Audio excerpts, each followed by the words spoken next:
بسم الله الرحمن الرحيم الحمد لله حمدا كثيرا طيبا مباركا فيه والصلاة والسلام على رسول الله وعلى آله وصحبه ومن والاه. Donc le quatrième point qui caractérise cette civilisation islamique, le quatrième fondement, c'est la science, le savoir et la connaissance. Ce qu'on nous a enseigné, c'est que la science et la religion ne font pas bon ménage, n'est-ce pas? Puisque dans la tradition judéo-chrétienne, le péché d'Adam a été d'avoir mangé le fruit de l'arbre de la connaissance. Et oui, c'est pas qu'il a mangé un fruit tout simplement. Il a mangé le fruit qui va lui permettre de connaître, de savoir, de comprendre, d'avoir la science. Et il faut que l'être humain reste dans l'ignorance pour que Dieu continue à être savant et puissant. Et oui. C'est pour ça que la science, en Occident judéo-chrétien, n'aura pas sa place. La science profane, et même la science religieuse, puisque vous avez un clergé. Et c'est le clergé qui a le monopole. D'ailleurs, le protestantisme, qu'est-ce qu'il va faire, entre autres? Bon, critiquer le clergé, et il va traduire. La Bible est traduite en allemand. Donc, il va la rendre accessible à qui? À monsieur tout le monde. Donc, les gens vont commencer à lire les textes auxquels ils n'avaient pas accès. Avant, la Bible était dans une langue que les gens ne comprenaient pas. Tu vas à l'église et l'imam parle en arabe. Le curé parle en latin. D'accord? Donc, qu'est-ce qui se passe? Les gens ne comprennent pas. Et le curé, il dit ce qu'il veut, il fait dire ce qu'il veut à Dieu, à Jésus, à la Bible. Et quand les gens sont entrés en contact via les traductions du texte, les gens ont commencé à quoi? À dire on n'est pas d'accord.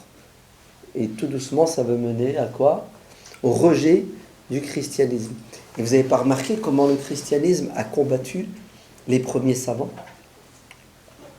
Sous prétexte que Dieu a créé l'univers, et tout ce qui se passe dans l'univers, c'est la volonté de Dieu.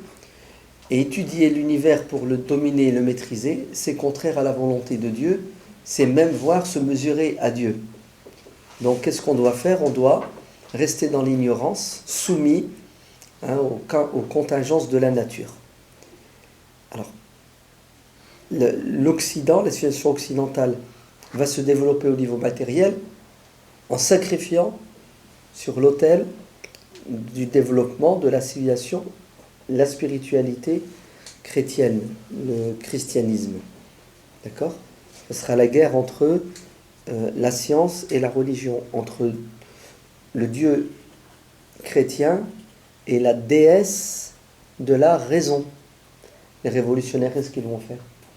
Tellement ils ont la haine de la religion, qui a étouffé les gens pendant des siècles, ils vont aller jusqu'à changer le calendrier. On change les mois, et même on passe de la semaine à la décade. Parce que la semaine, elle est chrétienne.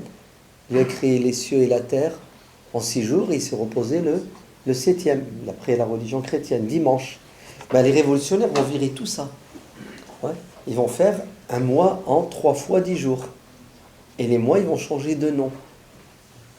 Et on va prendre les curés, combattre, fermer les églises, ouvrir en face des mairies, tout ça parce que la religion était un frein.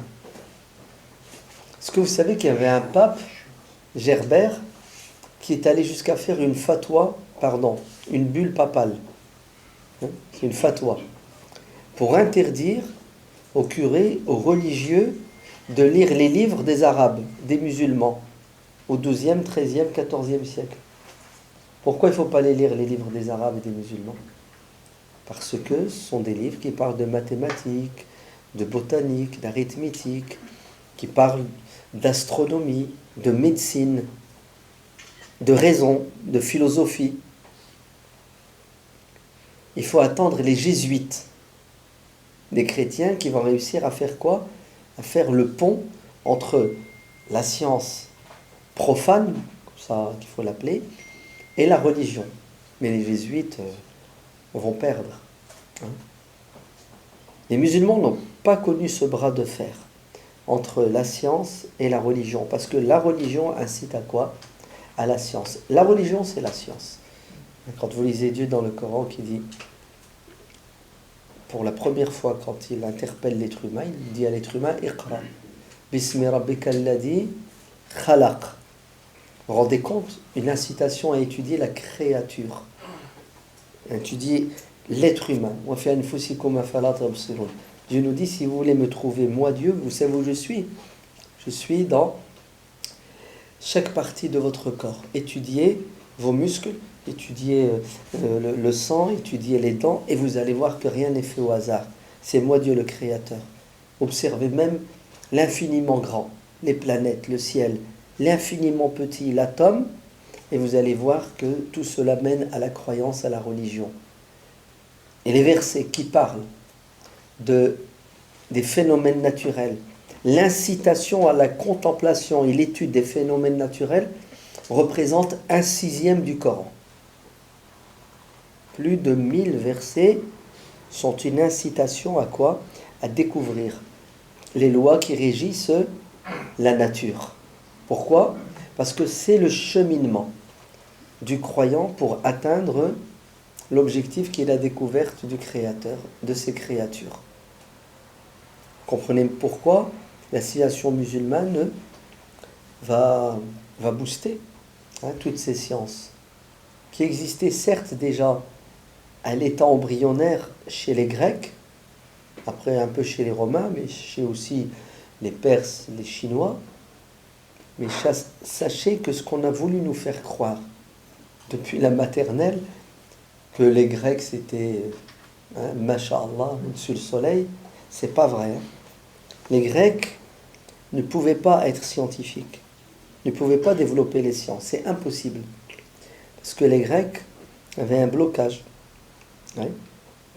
Leur méthodologie, c'était la pensée, penser, réfléchir, s'imaginer. Et la science, c'est pas ça. La science, c'est penser, réfléchir et l'expérience. Tu dois mettre à l'épreuve ton idée. Il faut la tester, il faut un laboratoire. Ça passe ou ça casse. Et ça, ils ne l'avaient pas, les Grecs. Ils ne pouvaient pas l'avoir. Ils étaient dans l'abstrait, les Grecs. Ils n'étaient pas dans le concret. Quand les musulmans vont récupérer l'héritage grec, romain, perse, indien, parce que justement, le Coran, la religion les pousse à la contemplation, à l'étude, ils vont développer cette arme intellectuelle extraordinaire qui s'appelle l'expérimentation, at-tajriba, le laboratoire. On va voir si c'est vrai ou si c'est faux. C'est quoi la preuve de ce que tu dis? Tu dis que c'est vrai, donne-moi la preuve. Tu n'as pas de preuve, c'est pas vrai. D'accord? C'est parce que tu l'as dit que c'est vrai. Ben, les musulmans vont avoir un esprit critique quant à cet héritage. Et qu'est-ce qu'ils vont faire? Ils vont développer toutes les sciences, sans aucune restriction, sans aucun obstacle de la part des savants dits religieux. Que dis-je? Je me trompe. Ceux qui développent les sciences sont les savants religieux. D'ailleurs, les musulmans ne faisaient pas cette différence entre savants non religieux, savants religieux. Ils sont musulmans, ils sont religieux. C'est-à-dire, Razès, Ar-Razi, il est à la fois médecin, botaniste, et en même temps, il est jurisconsulte. Averroès Ibn Rushd. On dit il est philosophe, il est. Mais il est avant tout un juge musulman qui connaît, qui pratique le droit musulman. Et ainsi de suite. Il n'y a pas cette différence. Il est dans son laboratoire en tant que musulman. C'est l'heure de la prière, il prie.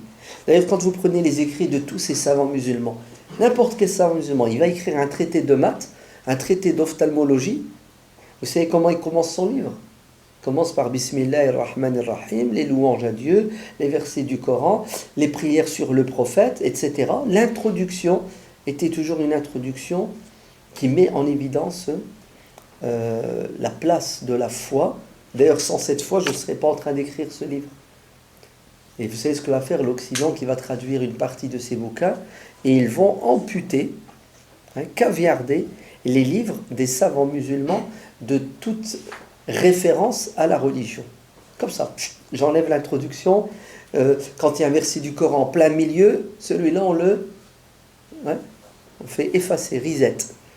Il ne faut pas laisser de traces de religion, a fortiori de religion islamique musulmane. Et l'Église va combattre justement ces prêtres, ces religieux qui lisent en arabe, qui traduisent, parce qu'ils ont eu peur de l'influence, de cette rationalité scientifique des musulmans et ils ont raison, puisque c'est ce qui va faire que justement les gens tout doucement vont aller vers la science. Donc, la civilisation musulmane, c'est la civilisation du savoir.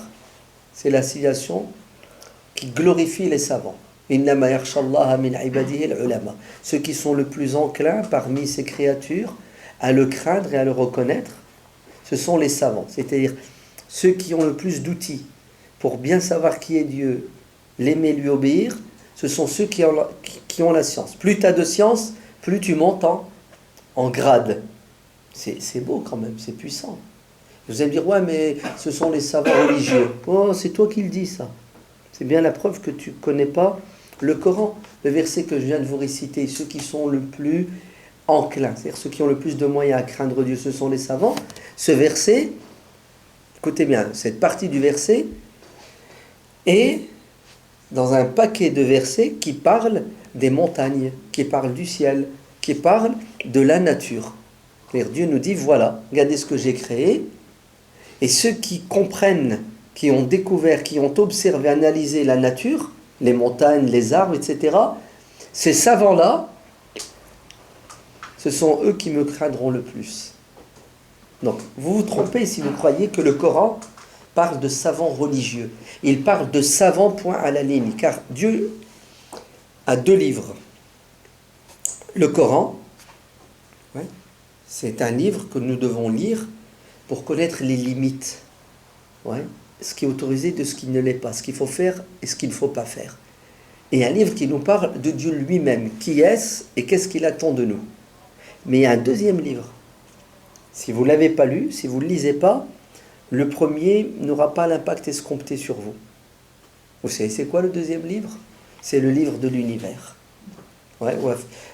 أفلا ينظرون إلى الإبل كيف خلقت وإلى السماء كيف رفعت وإلى الجبال كيف نصبت وإلى الأرض كيف سطحت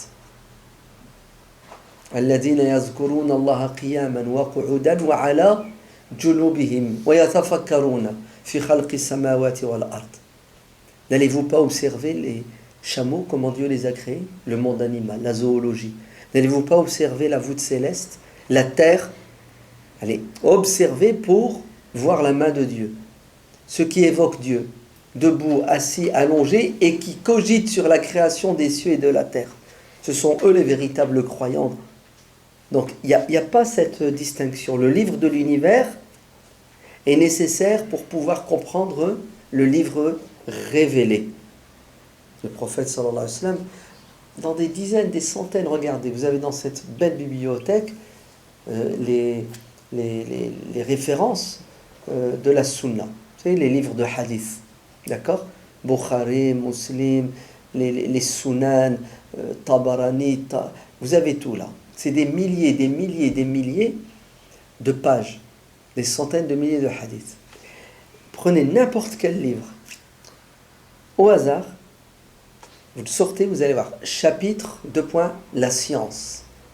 Et vous avez des dizaines, 100, 200, à chaque fois parole du prophète qui nous incite au savoir et à la connaissance. Il n'y a pas un livre de hadith où vous n'avez pas une trentaine, une cinquantaine, une centaine de pages sur la valeur, l'importance de la science, etc. etc. Allez, il suffit de prendre l'exemple du prophète, alayhi salatu wassalam. Avec les prisonniers de Badr, il fait quoi? Ceux qui ne sont pas libérés sont faits prisonniers. Parmi ceux qui sont faits prisonniers, ceux qui savent lire et écrire, pour recouvrer leur liberté, ils doivent enseigner l'art de l'écriture et de la lecture à 10 enfants. Une fois que tu auras fait ton travail d'enseignant, de prof, tu seras libre. C'est magnifique, non, vous ne trouvez pas? Au lieu de les mettre en prison et de dépenser de l'argent, les nourrir, les loger gratuitement, autant puiser de leur savoir et de leur connaissance. Le prophète embauche, le prophète va payer des cours. Ouais. À qui? À une femme pour qu'elle enseigne à l'une de ses épouses à lire et à écrire. À Shifa ou bint Abdillah. Vous vous rendez compte? Le prophète, il paye des cours à cette femme pour que son épouse, qui ne savait pas lire et écrire, puisse lire et écrire. Et en même pas l'espace de 50, 100 ans, la communauté musulmane sort de l'ignorance, de l'analphabétisme, et dans la foulée, est-ce que vous vous rendez compte, à Bagdad, la capitale des Abbassides, on a créé un institut, une université, une faculté qui s'appelle Bayt al-Hikma, la maison de la sagesse. Vous avez des dizaines de traducteurs qui sont payés. Et attention, c'était un métier qui rapportait beaucoup. Tu traduis un livre qui pèse 500 grammes, tu es payé 500 grammes d'or. Le traducteur était payé au poids d'or du livre qu'il traduisait. Du grec à l'arabe, du syriaque à l'arabe, du chinois à l'arabe. Et parmi les traducteurs, des musulmans et des non-musulmans. Un des plus grands traducteurs de Bayt al-Hikma s'appelle Ishaq ibn Hunayn. C'est un chrétien. Parfois, le sultan, le calife, le roi, quand il faisait un traité avec l'ennemi, l'empereur, un prince, traité de paix, on fait la paix. Ok, il y a un prix. Ben, le prix, c'est quoi? C'est je veux tes livres. Parfois, des prisonniers. Tu veux ta liberté? Une rançon. Qu'est-ce que tu as? J'ai une bibliothèque. Ça me suffit. Donne-moi ta bibliothèque et je te libère. Et c'est comme ça que le monde musulman va... écoutez, non, le mieux, vous savez, c'est quoi? C'est d'acheter le livre. Lisez-le, s'il vous plaît. Lisez Le soleil d'Allah brille sur l'Occident. Lisez-le. Même si ça doit durer 1 mois, ça doit durer 2 mois, n'ayez pas peur. Vous allez être fiers et vous allez comprendre ce que c'est que la civilisation musulmane. Le soleil d'Allah brille sur l'Occident. Ou bien, je ne sais pas, aller visiter certains musées. Il y a 3 jours, on a visité le musée des sciences et des arts de la civilisation musulmane à Istanbul. Il y a les découvertes scientifiques, etc. Tu restes la bouche bée. Non, c'est pas vrai. Ils ont fait ça il y a 1000 ans. Comment ils ont pu faire ça? Mais ils ont pu faire ça parce qu'ils n'avaient pas de boulet dans les pieds, dans les pattes. Ils n'avaient pas une religion qui les handicape. Mais ils avaient une religion qui les propulse vers l'avant. Et oui, avec un livre qui dit « Iqra ». La première des choses que tu dois faire, c'est de lire. C'est ça? Un livre qui met en évidence le livre. Donc ça, c'est le 4e. J'insiste pas parce que c'est tellement évident. Puis même, comme je dis, allez, lisez. Il n'y a que Dieu nous dit Iqra. Ben, lisez. D'ailleurs, juste une remarque, il y a combien de prières par jour? 5. C'est bon? Minimum vital. 5 prières par jour. En dessous de ça, t'es cuit. Ouais. Et la lecture, il y a combien on doit lire par jour? Ouais. Allez, Dieu qui nous a dit de prier, il nous a dit de lire. Ouais. J'ai presque envie de dire, un musulman qui ne lit pas au minimum 5 lignes par jour, tu me diras, ben on les lit. Tu verras tous les SMS que je reçois. Hein? J'ai WhatsApp, j'ai Viber, je lis. Ouais, malheureusement, tu lis trop même, je crois. Si bien que tu lis pas ce qu'il faut lire. On doit tous avoir un livre qu'on lit. On doit tous avoir sur notre iPhone des livres. C'est ça? Hein? Vous êtes assis, vous lisez. Vous marchez, vous lisez. Ouais. Vous dormez, vous lisez. Ouais. Ibn al-Qayyim dit, je connais quelqu'un qui lit sans arrêt. Même quand il est malade, si bien que il lit, il a de la fièvre, il est malade, et quand il perd conscience, donc il s'endort, avec le livre sur sa poitrine, et dès qu'il ouvre les yeux, il reprend le livre et il lit. Vous savez de qui il parle? Mais il parle de lui. Je connais quelqu'un, c'est lui. Et il dit que son maître, Ibn Taymiyyah, est tombé malade. Le médecin est venu. Et le médecin, après l'avoir ausculté, après avoir fait le diagnostic, le bilan, vous savez ce qu'il lui a dit? Il lui a dit, écoute, ton problème, il n'est pas physique. C'est une maladie psychosomatique. C'est l'esprit, là. C'est à cause de ton esprit que tu es malade. Et il te faut du repos. Ouais. Il faut que tu arrêtes de lire, d'écrire, de parler. Ouais. C'est ça qui te rend malade. Ouais, vous savez ce qu'il lui a dit? Ibn Taymiyyah. Il lui a dit, je vais prouver que tu as tort et je vais utiliser tes arguments de médecin. Ok, tu as raison. L'esprit a un impact sur le corps. Si tu es bien dans ta tête, ton corps suit. Si tu n'es pas bien, ton corps suit. C'est psychosomatique. Et pour qu'on aille bien physiquement, il faut qu'on soit bien dans notre tête. Ah ben moi, quand je lis, quand j'étudie, quand j'écris, c'est pour moi une jouissance. C'est là où je me sens bien. Donc, il faut que je continue à lire, à étudier, c'est la science, à penser, réfléchir, pour que je me sente bien, comme ça mon corps ira bien. Et il lui a prouvé A plus B que ce que tu viens de dire, c'est le contraire que je dois faire. Donc vous voyez, même la maladie ne les empêchez pas, ne les arrêtez pas. La maladie ne les arrêtez pas. Et nous, on est en pleine forme, en pleine santé. Et s'il y a bien une chose que les musulmans n'aiment pas faire aujourd'hui, c'est lire. Allez, que j'aime pas lire. J'aime pas lire. Hein? Et c'est catastrophique, hein, j'aime pas lire. C'est mortel. Ah là là, j'ai pas mes notes. Hein. La lecture dans le monde musulman, une catastrophe. Ouais. Les bibliothèques dans le monde musulman, une catastrophe. Même les librairies, c'est une catastrophe. Plus personne ne lit, ne cherche à lire. Et même quand des musulmans lisent, ils lisent n'importe quoi. Ils vont à la librairie, puis ils demandent un livre sur les genoux. C'est vrai. Hein? Le monde invisible des diables. Et quand ils reviennent, ils demandent un livre sur la médecine. Ouais, la médecine il y a 1400 ans. Ouais. C'est terrible.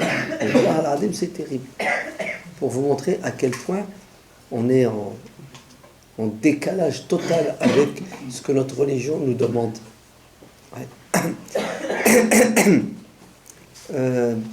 Un État à lui tout seul, ouais, un État tout petit, hein, ouais, de 5 millions d'habitants à lui tout seul, dépose chaque année plus de brevets que tous les pays arabes réunis, qui sont à peu près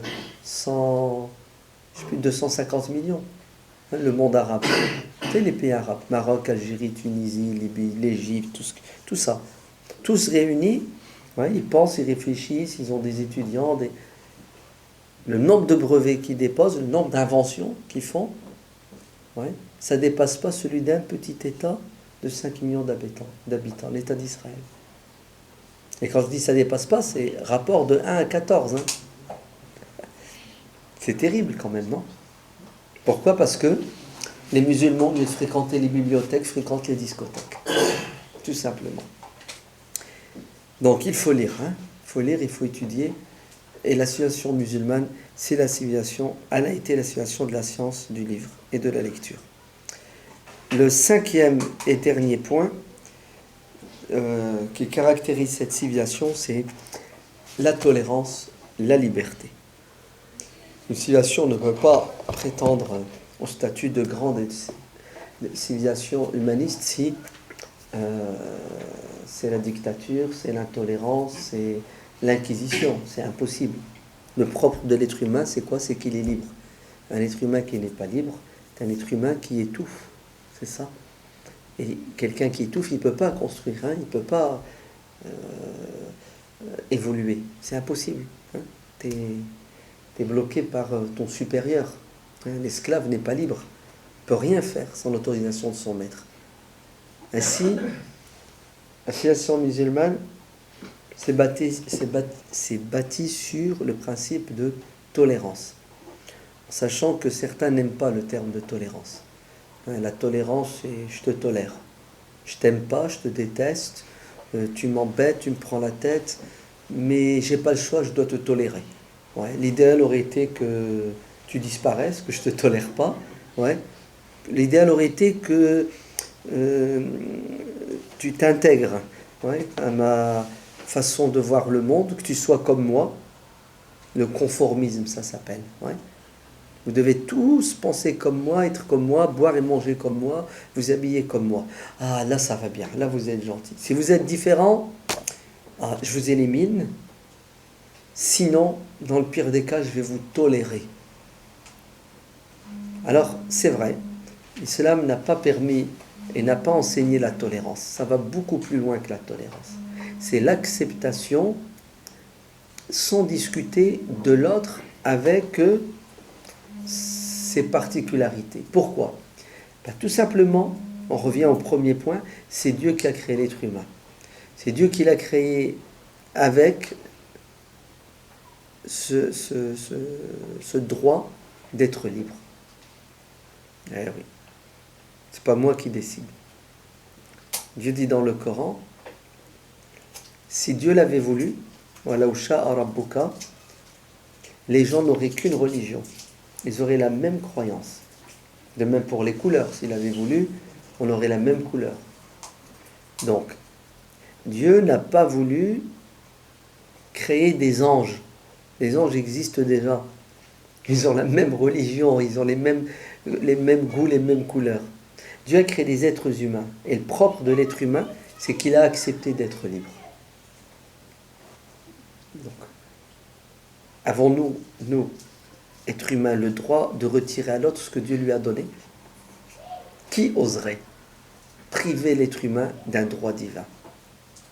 Celui qui ne croit pas que c'est Dieu qui a donné ce droit. Mais toi qui crois, anta, comme musulman, comme musulman,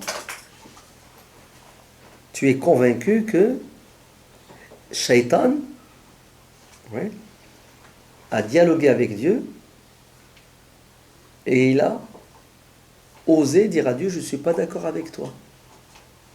Est-ce que Dieu l'a éliminé? Est-ce que Dieu l'a tué? Est-ce que Dieu lui a imposé par la force de changer d'avis? Lisez le Coran. Entre Dieu et le diable, est-ce qu'il y a un dialogue, oui ou non? Plusieurs fois dans le Coran. Pas une fois. Dieu ne l'a pas dit une fois. Il l'a répété. Dieu parle avec le diable et le diable parle avec Dieu. C'est puissant quand même. Pire, vous savez quoi? Le diable défie Dieu. Pire, le diable menace en disant, tous les êtres humains, je vais les égarer, je vais les emmener en enfer. Il annonce les couleurs, le diable, en disant à Dieu, tu vois Adam, lui et sa descendance, je vais me les faire. Et qu'est-ce que Dieu lui dit? Il dit, fais ce que tu veux, vas-y. Si t'es un rage, t'as qu'à les égarer. Vas-y. Et s'ils veulent te suivre, qu'ils te suivent. Vrai ou faux? Ils veulent te suivre. Vas-y, allez-y, suivez-le. Vous assumez, tout simplement. Vous êtes libre. Franchement, c'est pas puissant. Il y a des gens qui disent, ouais, pourquoi Dieu a créé le diable? Pourquoi Dieu laisse le diable faire? Parce que Dieu respecte l'être humain et les genoux. Les êtres humains et les genoux ont dit, ya Allah, on veut être libre de croire ou de ne pas croire, de faire ou de ne pas faire le bien. Et Dieu respecte. Voilà. Mais ça a une conséquence, vous allez être jugé. Mais allez, on va être jugé, il n'y a pas de problème. Allez-y, assumez. Alors, qu'est-ce que vous pensez? Comment ça s'appelle ça? Ça s'appelle la liberté, ça s'appelle... Ouais, c'est divin tout simplement. Et il y a des musulmans qui se posent la question, est-ce que les gens ont le droit de croire ou de ne pas croire différemment de nous? Si Dieu l'avait voulu, il aurait fait des êtres humains des gens qui adhèrent à une seule religion. Vous savez ce que ça veut dire? Ça veut dire que c'est Dieu qui veut que des gens ne croient pas en lui. Sinon, il aurait retiré à ces gens-là la possibilité, le droit de dire non. Dieu sait que la majorité des êtres humains ne se soumettront pas à sa volonté, ils ne seront pas croyants. Et vous le savez ou vous ne le savez pas? Vous avez intérêt à le savoir, c'est écrit dans le Coran. ولكن أكثر الناس لا يؤمنون لا يعلمون. Les deux. La plupart des gens ne savent pas, ils ne croiront pas. C'est déjà écrit, n'est-ce pas? La plupart. Donc c'est quoi ton projet, toi en tant que musulman? C'est d'imposer? Et non, puisque Dieu lui-même n'impose pas. Et si là, tu ne peux pas imposer, c'est de les exploser les gens, c'est de les tuer. Non, Dieu les nourrit, il leur donne l'oxygène qu'il faut, la nourriture, la santé pour vivre et profiter. Donc ça n'a jamais effleuré l'esprit et la tête. Moi, je vais vous donner des contre-exemples tout à l'heure, des musulmans d'imposer leur religion aux autres. Et on nous a tellement bassinés depuis qu'on est petit. Ouais, les conquêtes musulmanes, la djihad, la guerre de religion. Les musulmans ont pris leur épée, leur Coran, et celui qui ne voulait pas se convertir, ils lui tranchaient la tête. Mais apparemment, ils n'ont pas le même Coran que le nôtre, ces musulmans-là. Hein. Puisque notre Coran que nous avons aujourd'hui, qui nous ont transmis, c'est écrit point de contrainte en religion. Vas-tu forcer les gens à devenir croyants? Dieu dit dans le Coran, tu n'as pas ce pouvoir de dominer les gens et de les forcer. Le prophète se doit de transmettre, point final, et rien d'autre. La ikraha fid-din. Vous allez me dire, alors comment t'expliques l'épée et le Coran? En tout cas, ce que tu prétends est faux. Parce que je peux pas m'imaginer un musulman qui a le Coran, qui dit tu peux pas imposer la religion aux gens, t'as pas le droit, et que celui qui tue un être humain sans raison va en enfer. Vous avez entendu? Celui qui tue quelqu'un sans raison va en enfer. Donc tuer pour convertir la personne, ce n'est pas une raison, puisque Dieu l'interdit. Donc comment un musulman va prendre le risque d'aller à la guerre pour combattre quelqu'un, pour le convertir de force, alors que sa religion le lui interdit, et il peut mourir? Donc, il prend des risques, il peut mourir, pour désobéir à Dieu. C'est quoi ça? Le propre du musulman, c'est qu'il doit obéir à Dieu. Il fait ses prières, il s'en va faire la guerre, et la guerre qu'il est en train de faire, c'est un péché, puisqu'il veut imposer la religion et Dieu l'interdit. Ouais, donc il désobéit à Dieu, il prend le risque de mourir, non pas pour entrer au paradis, puisqu'il va désobéir à Dieu en tuant quelqu'un qui ne veut pas se convertir. Parfois même, il n'y arrive pas, il meurt. Non, arrêtez, vous n'avez rien compris. Je pense que ceux qui disent ça, ils ont très bien compris. Ouais, que c'est tout à fait le contraire. Les musulmans sont partis mourir pour que les gens aient le choix d'adhérer ou non à l'islam. Car les êtres humains à l'époque n'étaient pas libres. Ils étaient sous la domination de deux puissances. Les rois, les dictateurs, les despotes et les religieux. Ils n'étaient pas libres. Les musulmans vont faire tomber les barrières de ces régimes à l'époque où le religieux et les politiques avaient une mainmise totale sur le destin des gens. Une fois ces barrières tombées, et à quel prix? Qu'est-ce que vont faire ces musulmans? Ils vont offrir un cadeau aux gens qui est le suivant, l'islam. Ben, sachez que les gens qui ne sont pas aveugles vont voir que cette religion est une religion salvatrice, qui les sauve. Ils vont se convertir. Mais il y en a certains qui ne vont pas se convertir. Ils vont refuser pour mille et une raisons. Qu'est-ce que vont faire les musulmans avec ces gens qui ne vont pas se convertir? Ils vont les tuer? Mais non, puisque leur religion leur interdit d'imposer et de tuer. Et vous savez ce que vont faire les musulmans?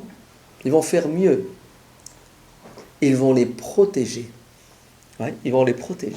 Ils vont leur proposer l'islam. Ils vont le refuser. Mais allez, tu as le droit de ne pas être musulman. Maintenant, tu vas vivre sous l'autorité de l'islam. Et pas l'autorité religieuse de l'islam, l'autorité politique. Tu deviens un citoyen, avec des droits et des devoirs. Et nous, notre premier devoir à ton égard, c'est à nouveau de nous sacrifier pour te protéger. Si bien que le non-musulman n'a pas le droit d'aller à la guerre. Il n'a pas le droit d'aller à la guerre. Pas le droit. Parce que quand le musulman fait la guerre, il l'a fait au nom de Dieu. Donc il pratique sa religion. Demander à un non-musulman d'aller à la guerre, c'est de lui demander de pratiquer une religion qui n'est pas la sienne. Donc, le chrétien, le juif, l'athée, le bouddhiste qui vivait parmi les musulmans ne pouvait pas participer à l'effort de guerre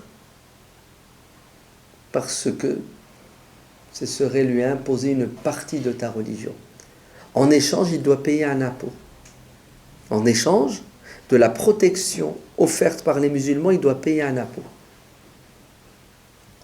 Vous allez me dire, non, c'est pas vrai.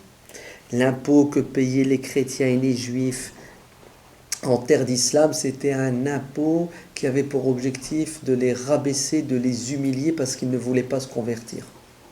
C'est ce qu'ils disent, hein, la dîme. Ouais. La dîme. C'est-à-dire, ils paient un impôt parce qu'ils n'ont pas voulu être musulmans. C'est une punition. D'accord? Mensonge. C'est pourquoi c'est un mensonge. Parce que les seuls qui devaient payer un impôt, c'était les hommes en âge de porter les armes. Les femmes ne payaient pas l'impôt. Les enfants ne payaient pas l'impôt. Les vieillards ne payaient pas l'impôt. Les religieux ne payaient pas l'impôt. Si cet impôt avait pour objectif de punir ceux qui ne voulaient pas se convertir à l'islam, alors pourquoi les femmes ne le versent pas, puisqu'elles n'ont pas voulu se convertir? Les religieux. S'il faut bien convertir quelqu'un à l'islam, c'est le curé. Ben, le curé ne paie pas l'impôt. Donc ce n'est pas un impôt qui remplace la non-conversion. C'est un impôt pour que le non-musulman puisse vivre parmi les musulmans sans participer à un effort de guerre, puisque si le pays est attaqué, il faut bien se défendre. Ben, les musulmans ont dit aux non-musulmans, restez où vous êtes, nous allons vous défendre. Et c'est le top, franchement. Qu'est-ce que tu préfères, aller à la guerre ou payer un impôt pour que quelqu'un y aille à ta place? Tu choisis quoi? Ah, moi, je ne discute même pas, je lui donne l'argent. Ah, si tu vas à la guerre, tu n'es pas clair. Tu as une chance sur deux de ne pas revenir. Ouais. Donc, tenez les musulmans, l'impôt que vous nous réclamez, et allez mourir pour nous. Et les musulmans, ils vont avec le sourire. Ça veut dire, ouais, mais c'est parce que ça devait être un impôt très très élevé. Cet impôt-là, si ma mémoire est bonne, il ne vaut pas la zakat. C'est même pas un dixième de la zakat. Mais l'impôt que les musulmans doivent verser la zakat était 10 fois plus important que la dîme que le non-musulman devait verser. Alors dites-moi, c'est pas de la tolérance, ça? C'est pas de la liberté? On nous a bassinés en nous faisant croire que les musulmans étaient des terroristes, islamistes, intégristes, fondamentalistes, djihadistes, qui ne supportaient pas. Alors expliquez-moi pourquoi il y a encore des juifs et des chrétiens dans le monde musulman. Pourquoi il y a des églises qui ont 1400 ans dans le monde musulman? Pourquoi il y a des synagogues qui ont 1400 ans dans le monde musulman? Si l'islam, c'était une religion intolérante, si la civilisation musulmane était une civilisation de sauvages, si les musulmans, leur religion, c'était l'inquisition, comme ça a été le cas en Europe.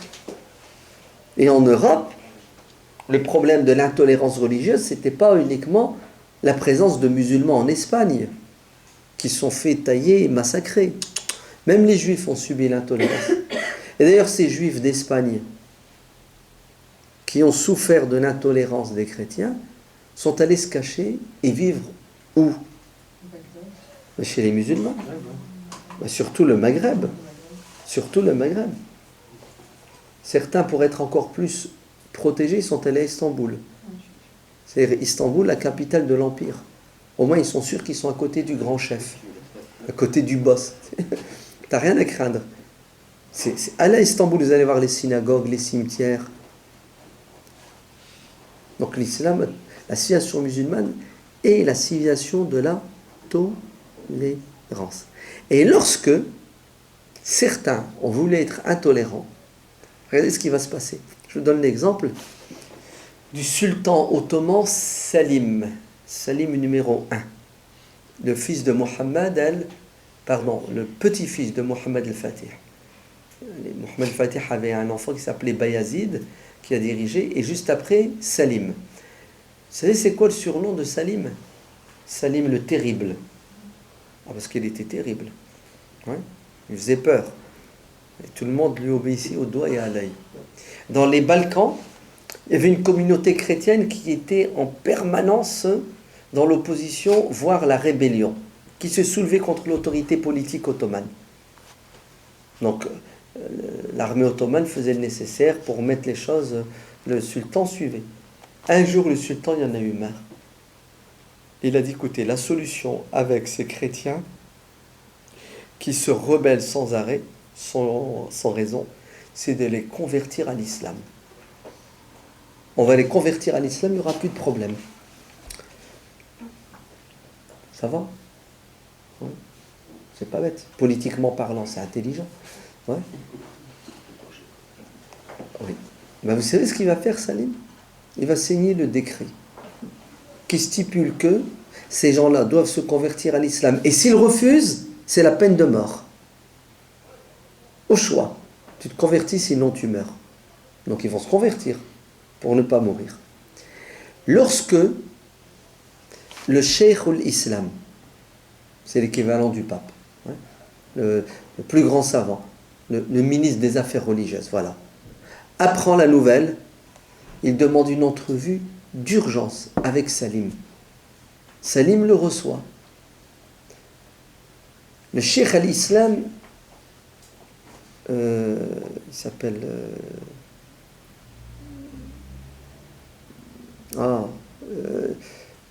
Cheikh Zambali. C'est ce qu'il lui dit. Il lui dit, j'ai appris que tu veux forcer ces gens-là à devenir musulmans pour telle et telle raison. Il lui a dit oui. Il lui dit, sache que la religion ne l'autorise pas, ne le permet pas, et tes ancêtres ne sont pas comportés comme ça. Tes ancêtres ont été des sultans tolérants qui ont donné à chaque communauté ses droits. Et Salim lui dit, de quoi tu te mêles? Allez, ça c'est politique, c'est pas religieux. Reste dans ton domaine, le religieux, et laisse-moi gérer le politique. C'est Salim le terrible, hein. Il est terrible réellement. Il fait peur à tout le monde et personne n'ose quoi le contredire. Qu'est-ce que lui dit Cheikh l'Islam Zambali? Il lui dit non. Mon devoir en tant que savant, c'est de te protéger pour que tu ne t'égares pas dans le din et la dunya. C'est-à-dire dans le religieux et dans le politique. On est là pour ça, nous les savants. Il ne faut pas que tu désobéisses à Dieu. Salim lui dit, ne te mêle pas de ça. Laisse-moi, ces gens-là, il n'y a que ça qui va marcher avec eux. Cheikh l'Islam lui dit non. La yajouz, c'est interdit. Et là, Salim lui dit, très bien. Je vais le faire, et tu vas faire quoi, toi?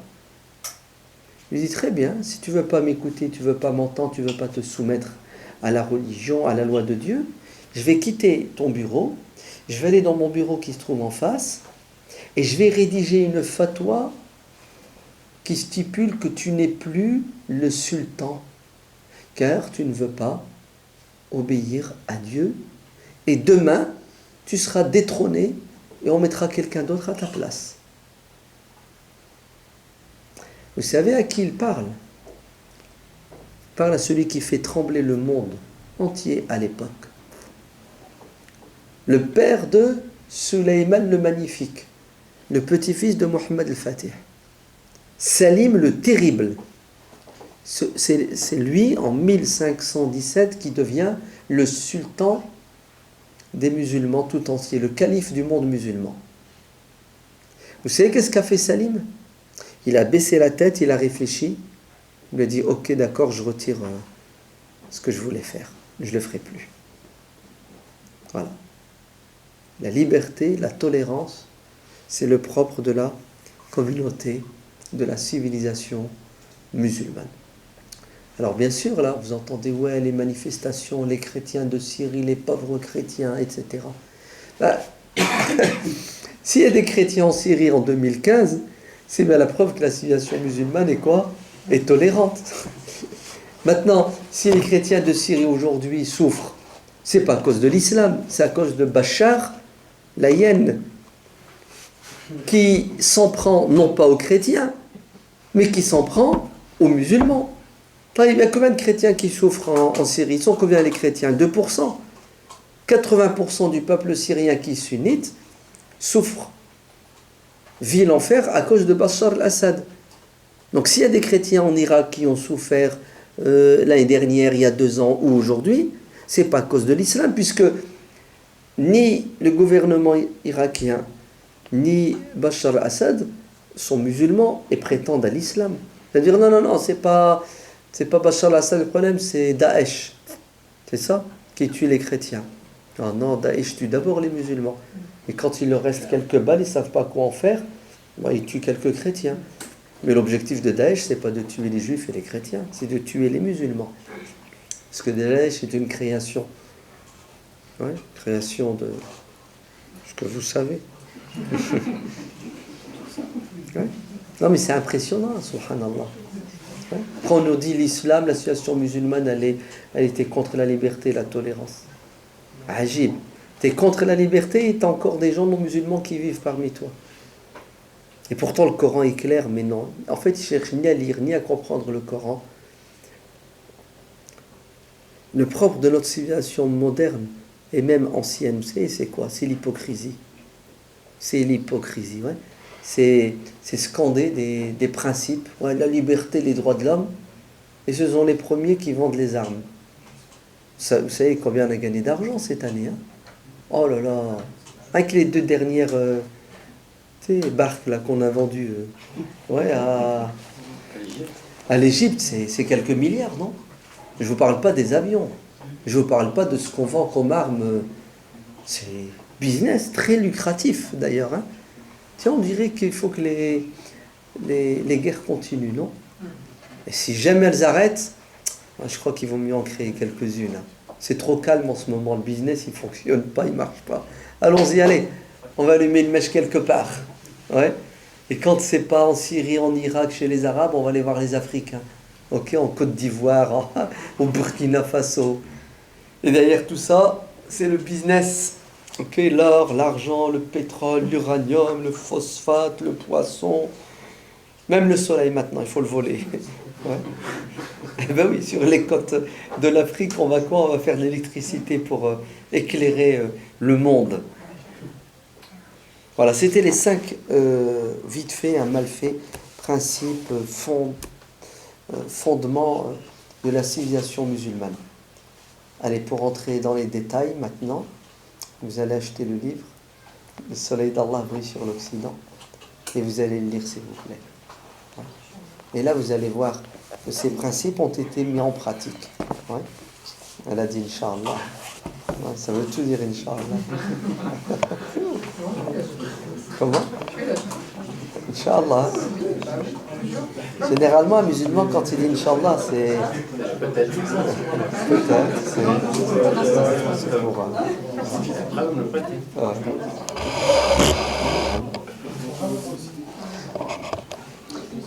Allez, je vous laisse la parole si vous avez des remarques, des questions, des critiques. Ouais. N'oubliez pas, hein, c'est la liberté d'expression. Ouais, on est en France. Vous n'avez rien à craindre. Elle a des limites quand même.